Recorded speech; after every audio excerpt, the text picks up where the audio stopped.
Father Jerome wiped his lips with a clean white napkin after having a makeshift snack. He was the youngest priest ever to hold Mass in St. Patrick's Old Cathedral in 50 years. He was just 31 and had come to the big city from a small Pennsylvania parish about 2 months ago. He had just started to get used to the city's mentality, the traffic, the ruckus, the food, and the more clement weather. But he never forgot who he was and where he had started from, so he never neglected to pray for the people of his little village, who he had spent his early years as a priest with. But today was different. No, this was not the same. He had been part of 2 exorcisms as Father Nicholas's apprentice, but he had never been alone.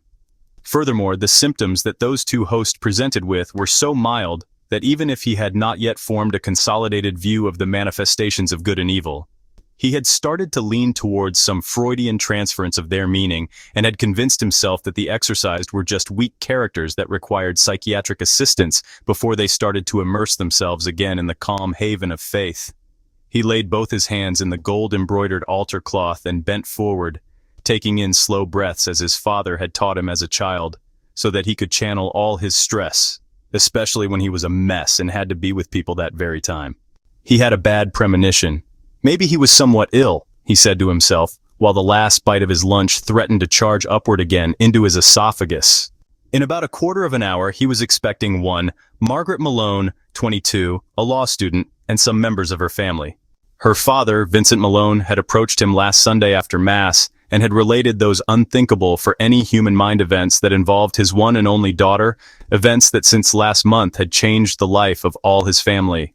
Those events were so hair-raising that Father Jerome raised his eyes ever so often to meet Vincent's eyes, as if he could not believe that all those hideous, horrific images were the product of speech of an everyday middle-aged man, a rail driver in the Long Island line. Unfortunately, the Polaroid pictures that Vincent showed him with tears and desperation in his eyes as their short conversation ended dispersed both his incredulity and his restful night's sleep for the week that followed. You needn't be an orthopedic specialist to see that the joints of the arms and legs of this unfortunate young woman were bent backward from normal, while she exhibited her swollen tongue in a torn and bruised face, with her head looking upwards in a body curved like a human table. He walked to the small wash basin outside and to the left of the chancel turned the tap and made to drink some water. He looked at his clean collar and his pale gaunt face in the little mirror above the wash basin. He wiped the drops of sweat from his brow and coughed a couple of times to clear his voice. He stared at the statue of Christ crucified, which reached up to his waist, at the right side of the altar. Made of plaster and painted with light pastel colors, it looked worn with age as the sparkling luster of its surface had started to fade with the passage of time. With a slow and determined step, he walked towards the statue, kneeled, and casting a fleeting glance into the soulless artificial eyes, he bent his head humbly and began to pray. Lord, help thy humble servant. Give me the strength, O Lord, to dispatch evil to the flames of hell. Help me deliver this young Christian from the mephitic spirit of evil. In the name of the Father, and of the Son, and of the Holy Spirit. Amen. A creaking noise, augmented by the acoustics of the ample space of the church, was heard, and then what sounded like conversation. But what frightened Father Jerome was otherworldly laughter, ironic shrieks, and smiles that were extinguished abruptly as he turned to look. He got up and walked towards the family. What he had heard seconds before had indelibly registered into his subconscious, but the sudden silence that ensued made him think he might just have imagined it. Vincent was holding tightly the left arm of his daughter while his wife held on to the right arm, both so close to her that they supported her and looked alternately at her and Father Jerome, who was walking toward them. The girl wore a questioning expression on her face and sized up Father Jerome with disbelief.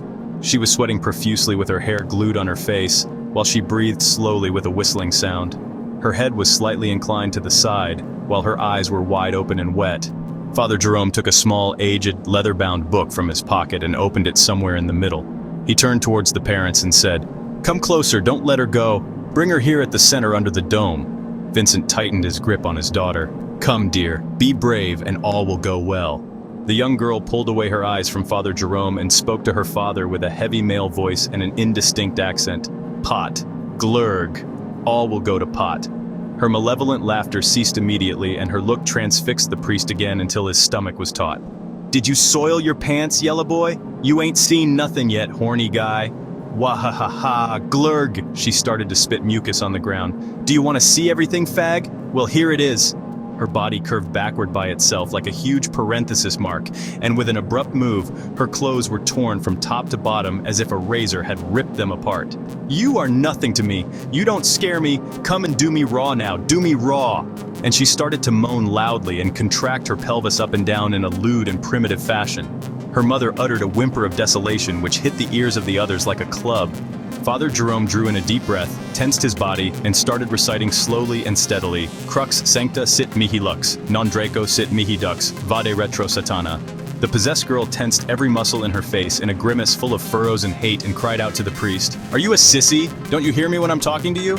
Suddenly her voice became a more booming bass, as if the element that haunted spoke at last. Tell him to shut up. Tell him to shove it. No, not that prayer, Seth. Ed Benedict. You had sent me away by that then. Hey, put a lid on it. Primate of the church. Father Jerome continued steadfastly and with greater certainty, seeing that his words began to have an effect. Nunquam suade mihi vana, sunt malaque libas, ipse venena bibas. After the reading of the last word and while all present crossed themselves with eyes shut, the girl closed her eyes and collapsed. Her parents, with Father Jerome's assistance, laid her down in the pews of the first row. There, the priest continued the reading for quite some time more, but the only reaction from the girl was some movement of her eyeballs under her eyes, closed tight, and from time to time some mild, unintelligible murmurs. With none of the three of them being any the wiser, a thin black plume of smoke was beginning to emit from the girl's nostrils and began whirling and growing. They were quite close to her, but no one of them saw the ectoplasm, which, once its exit was complete, quickly soared toward the chancel. The girl's mother wiped her forehead with a handkerchief and, after making sure her daughter was breathing more regularly this time, looked at Father Jerome with her eyes full of anticipation and agony. She asked him if he was finished, and smiled a smile of deliverance for the first time in quite a while when she saw his affirmative nod. The couple covered the girl with a blanket which Father Jerome provided, and with a drink of water, succeeded in making her stand on her feet again. Her look had changed. Her face, even though showing the exhaustion of the ordeal she had been through, was now serene, and her eyes were full of gratitude, even though she had not yet realized why. Father Jerome accompanied them to the exit and advised them to get the girl to a hospital for her to rest, and be examined for a supposed collapse due to overexertion. He reached the wash basin, dragging his feet. He was a physical wreck, but the heaviest blow had been to his soul. It was too much for him. His reflection in the mirror gave him a start. He had to calm down, to relax and try and get some sleep. He opened a small trunk where his vestments and some personal belongings were. He fumbled a little with his hands under the garments. He took out a small metal flask of brandy. He opened it and pressed it on his lips, shaking. He needed strength and warmth. He took in one gulp and then another and another. He drank, looking at his image in the mirror without thinking, until the flask was empty. He took in a few deep breaths and felt the numbness of alcohol rise from his stomach to the rest of his body. He went into the chancel again. He would pray and would go home to bed. He wished for a deep, dreamless sleep he was so in need of. He kneeled a bit, in a daze before the statue of the crucified Lord, and started praying. He wanted to thank Jesus for giving him the power to relieve that girl from the demon that possessed her. There was no doubt that something metaphysical had taken place. Something great even for him with his quite pure soul. He cleared his throat and started mumbling, Our Father who art in heaven, hallowed be thy name, thy... He began to notice a burning feeling from the outside this time, hammering him on his head, coming from above his position. He lifted his head by reflex while he continued to pray perfunctorily. In the low light of the altar, he saw the statue of the crucifixion shining intensely and... It couldn't be. It was probably the brandy and the fact he doused it down all at once. It couldn't. The statue let down. Tears. He got a grip of his eyes and his heart and went on. Thank you, Lord, for... The heat was rising all at once and was almost burning him. He looked at the statue again. The aged varnish together with paint was flowing now from the statue's face, canceling the details that its artist had affected. As if his eyes no longer communicated with his brain, Jerome completed his phrase in a louder voice. Thank you, Lord, for helping me exorcise this demon. The eyelids of Jesus opened suddenly, revealing horrid ebony eyes. The statue's head turned towards the priest, making the sound of chalk being rubbed on a blackboard. A white fissure appeared in the statue's neck, revealing the underlying gypsum. The answer was direct and forceful. forceful enough to shake the altar as lightning on a clear day. "You exorcised balls, ahahahaha." The demon, in his utmost irony, had haunted the statue of Christ crucified, knowing who he was facing, and that he would break him, once and for all.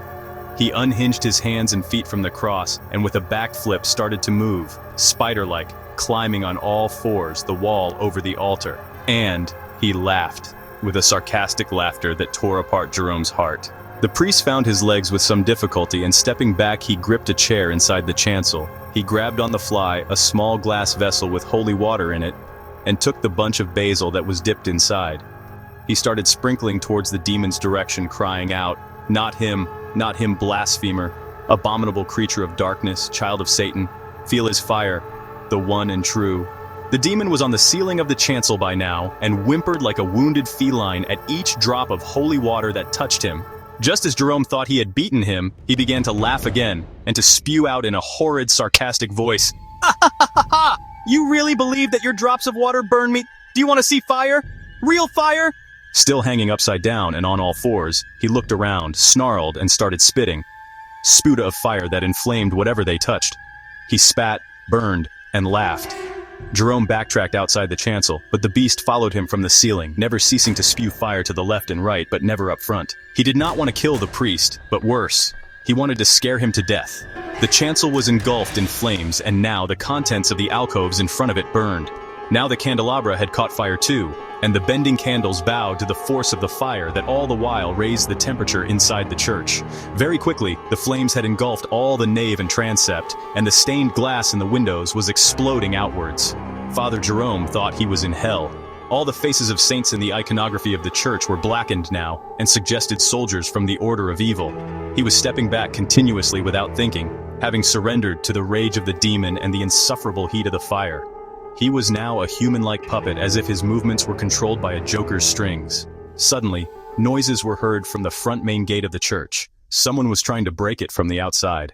A fire department siren began breaking in through the raucous progress of the flames that were swallowing everything in their path. The demon, knowing what was to follow, gave a leap in no time and landed on the floor.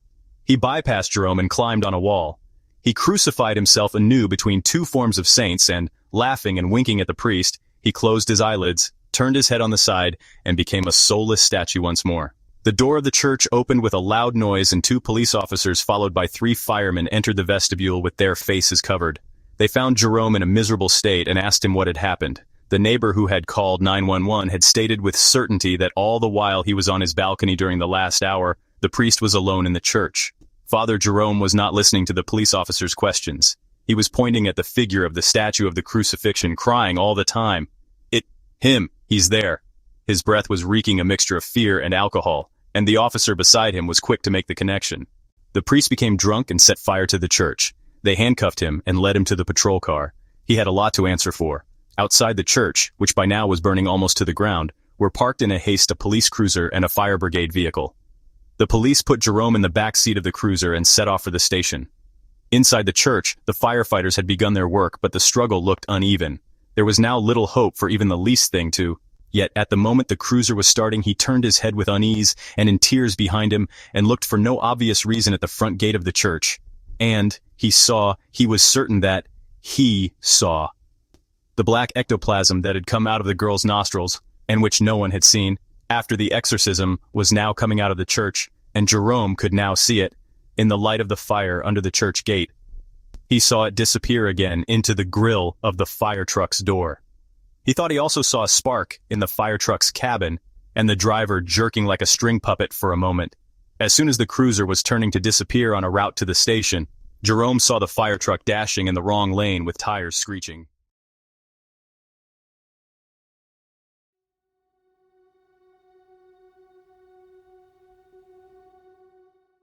A faint ray of light was still glowing in the bedroom that evening before the loud ringing in her ears began.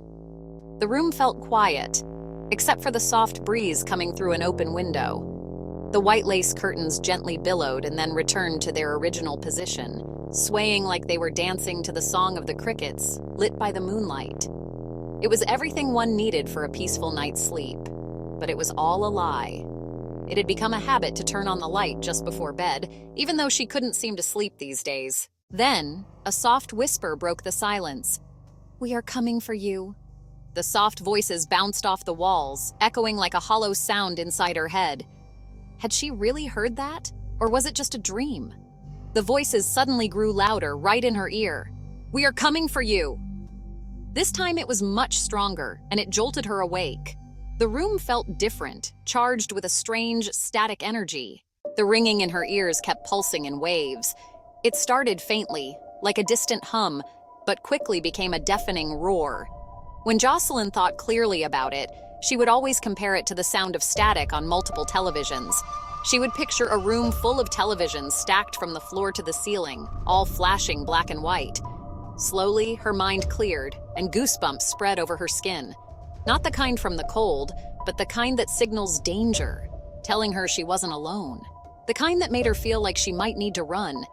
This was the space between sleep and wakefulness, but her mind stayed alert, keeping all the details for later. It always started with the ringing. Sometimes she heard other sounds, voices, it seemed, on a strange, different frequency, like they were on a different channel. People talking over one another about normal things. Sometimes she recognized some of the voices. Occasionally, she would hear her coworkers from work, barely audible in the static, or even her parents' voices, clear as day. But she knew they weren't really her parents. Something about their tone and words was off, as though they didn't realize she was listening, as if she were an outsider overhearing a conversation on the street. But often, the unknown voices knew she was listening, and that was exactly what they wanted. The whispers grew louder again until she could make out the words. They were mocking voices, laughing in a twisted way. "We are coming to get you." The feeling of doom filled her, and she knew that whoever heard those words or saw the ones whispering them would not survive. But the question always remained, how? Tonight, though, there were no voices. This time, there were footsteps. Slow, dragging sounds, as if something heavy was being pulled up the stairs. The footsteps stopped abruptly outside her door. The familiar tingle of goosebumps spread from her toes to my spine, making the hairs on the back of her neck stand up. Paralysis set in. "Go away!" She screamed inside her head, but it was no use. Danger was at her door, and she was trapped. The peaceful room, once so serene, was now dark and full of twisted shadows that seemed to move. She could no longer save herself. She could not run. She could not speak. She was paralyzed, her throat tightening with fear. It felt like she was suffocating, struggling to breathe in even the smallest amount of air. Sweat dripped down her back like little beads. Panic washed over her. She wanted to delay the inevitable, the moment when she would have to open her eyes. She didn't want to see what was coming, but she knew she couldn't stop it. Every night, it was the same twisted faces, limbs bent in unnatural ways, hands choking her, and a heavy weight pressing down on her chest. Sometimes a body would crawl under the covers with her, and when she woke up, there would be a dent in the mattress where it had pressed down. But she always had to open her eyes. Her curiosity always won out, even though she hated herself for it later. Her heart pounded in her chest as the choice loomed before her again. Freeze or run. But there was no running tonight. There was no escape. Someone else had already made the choice for her. Her body had given up. All she could do was open her eyes, terrified. Her throat felt like it was being crushed. She gasped for air, the effort painful. A small squeak escaped her lips as tears ran down her cheeks. She saw it in the reflection of the window. The door creaked open behind her, and a gust of cold air swept into the room. The stench of decay filled the air, heavy and foul. She felt watched, something lurking in the darkness just beyond the door. The shadow stretched across the floor, becoming taller and more imposing, moving through the walls. It stopped behind her bed. Then, a creature appeared. Its long, bony fingers scraped the doorframe as it crawled inside.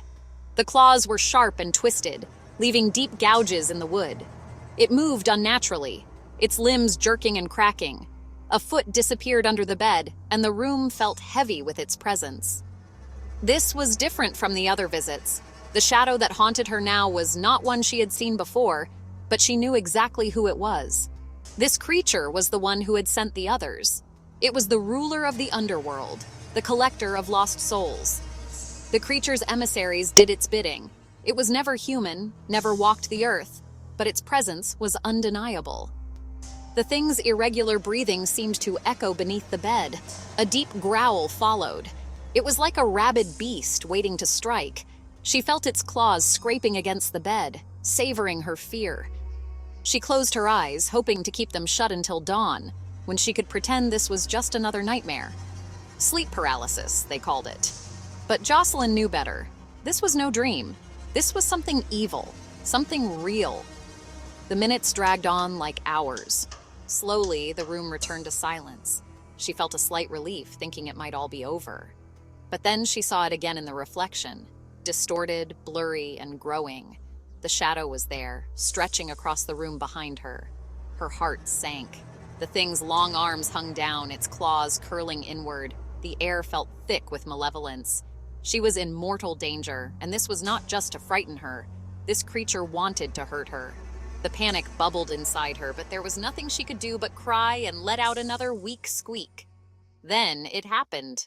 The creature bent over her, its claws under the blanket. The ringing in her ears grew louder. The weight of it on her chest was suffocating. Its cold breath washed over her, and those glowing yellow eyes stared into hers, full of hunger. The creature smiled, its sharp teeth gleaming in the darkness. It moved lower, its claws slicing into her legs. The pain was sharp and unbearable, like being torn apart.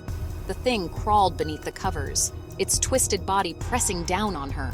Its face appeared just inches from hers, grinning. Finally, the weight became too much. She tried to scream one last time, but only a strangled sound escaped. The creature was enjoying her torment.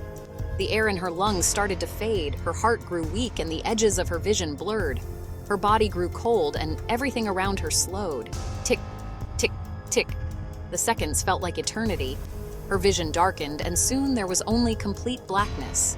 She couldn't breathe anymore. Her heart stopped. Then there was nothing but a void, a deep emptiness. She floated in it, unsure of where she was or even if she was still alive. The familiar voices from earlier whispered around her, growing louder, mocking her. Then she saw a light far off in the distance, a small glowing shape that grew bigger as she approached. It was bright and blinding, but she walked through it anyway. When she stepped through, she realized where she was. The shadows from before were there, standing around a bed. Jocelyn recognized the scene. There, on the bed, was a young man, paralyzed, just like she had been, terror in his eyes. He looked up at her, and she felt a strange, almost euphoric pleasure.